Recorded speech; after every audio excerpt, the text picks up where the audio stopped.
Thanks for staying tuned. It's still in the game right here, and it's now time to delve into the conversation about the FIFA Women's World Cup. I started on a very good note despite the shooting scare right there, but it's the co-host New Zealand who have started on a bright note, defeating Norway by a lone goal. Joining me rather to discuss this, especially the African teams and their chances at this World Cup, is Abass Suara, who is a sports and management consultant all the way from the United States. Abass, good morning. It's good to have you on the show.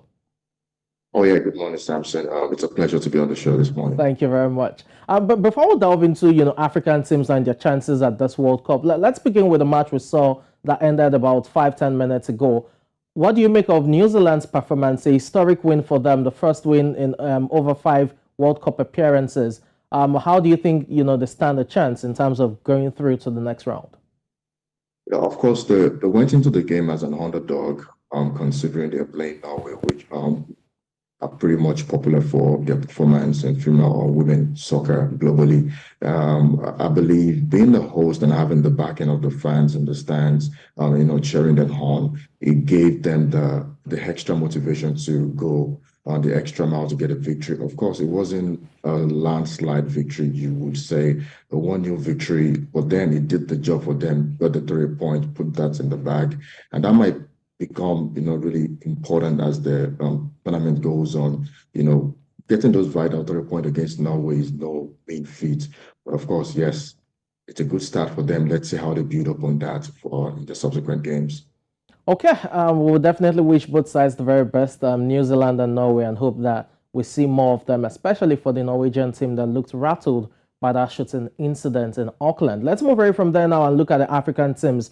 So much to unpack right here, but for African teams, especially the likes of South Africa, Zambia, and Nigeria, it seems that they're going into this World Cup with a bit of controversy on their back. We know quite well that Nigeria and South Africa had, road disputes over bonuses and allowances and what have you. While for Zambia, they've been plagued with sexual allegations or, allegations of sexual misconduct on the part of their coach. Now, how do you think all of these controversies affects these African teams going into the World Cup? I mean, it is sad to say, but I don't know why African teams always experience or encounter issues like this leading up to a major tournament. You would expect that all these teams have enough time to prepare and get their acts in order since they qualified, which is true. The African Cup of Nations, but getting close to the tournament and having teams to have to settle with issues like this is something Africans need to do better with. The only country going to the World Cup that hasn't really experienced anything has to be Morocco. And of course, we all give credit to Morocco for what they've done in African football in the last 2-3 years, the men's soccer, the women's soccer, the youth competition, and their organization ability in that part of the country is one thing that everyone should emulate at this point. Well, for Nigeria, it has become a regular problem. Issues with payment, issue with bonuses, issue with arrangement.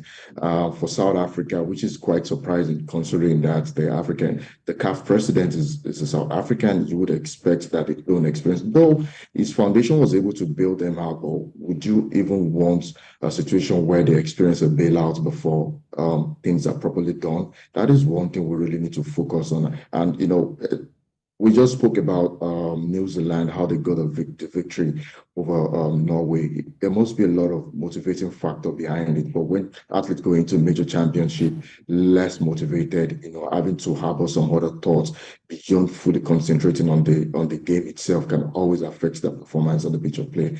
I don't know. It has become a big issue. It has become an administrative issue that the continent really has to face head on. If we don't, I don't see how that's going to help us going forward.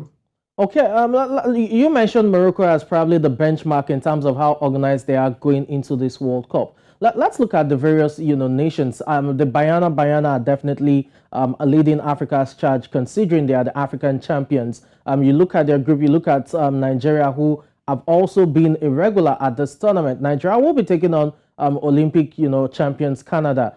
Which African team do you think stands a chance to get through to the second round on the basis of the quality of the squad, that's the players, and the opposition in various groups?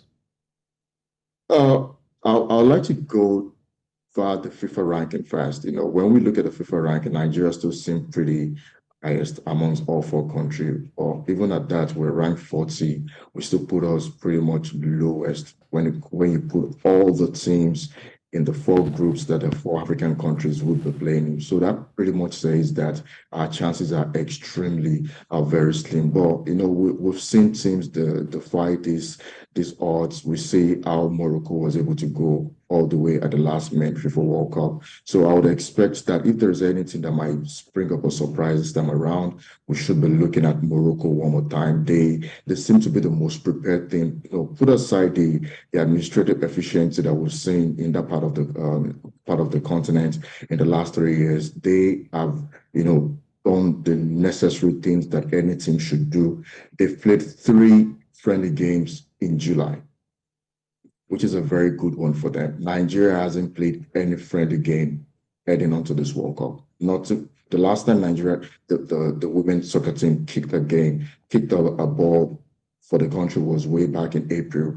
There hasn't been any preparation in that regard. So if there's anything that can do well, I would say Morocco, Zambia. Zambia also doing what they should, but it doesn't look like it's going to be efficient enough to help them, go past the number of teams, the high caliber of teams they're going to face in that group. They'll be going ahead to with Spain. They're going to play Costa Rica. They're going to play Japan. These are teams that have been very formidable, that have shown their presence and caliber at the Women's World Cup.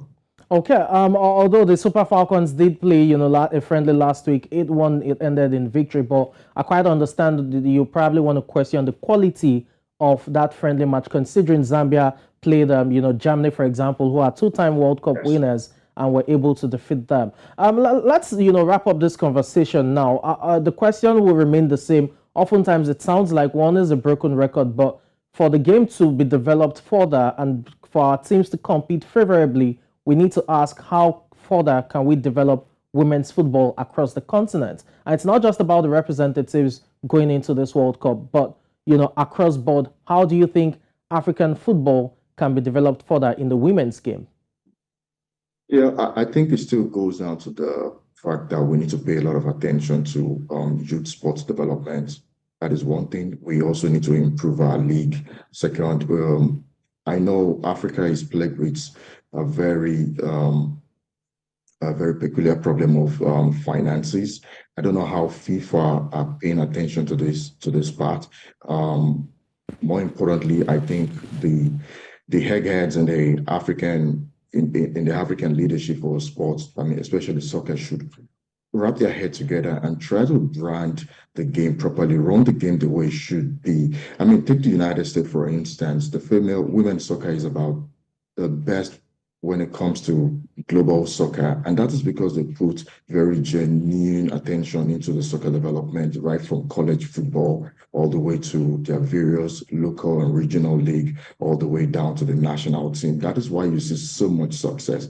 We need to give these young players a chance to play. We need to pay a lot of attention to our league. I've always maintained that we really do not need to have 20-man teams in our various leagues. We give just 10 teams that can entirely fulfill the requirement to run a professional soccer league. We should focus on that. Give these 10 teams all they need to play. We don't need to run a league that's going to go, say, 9 months, 10 months, if we don't have the financial capacity to give the quality. If we're just going to run a league for 4 months, let us run it for 4 months and run it twice a year. Maybe that's the way we can have quality league, give the players a sense of belonging here. So it's not about the quantity. We should focus more on the quality, and that way, African soccer can, grow. Develop. Okay. Thank you so much for your time on the show this morning. Thank you, sir. Thank you.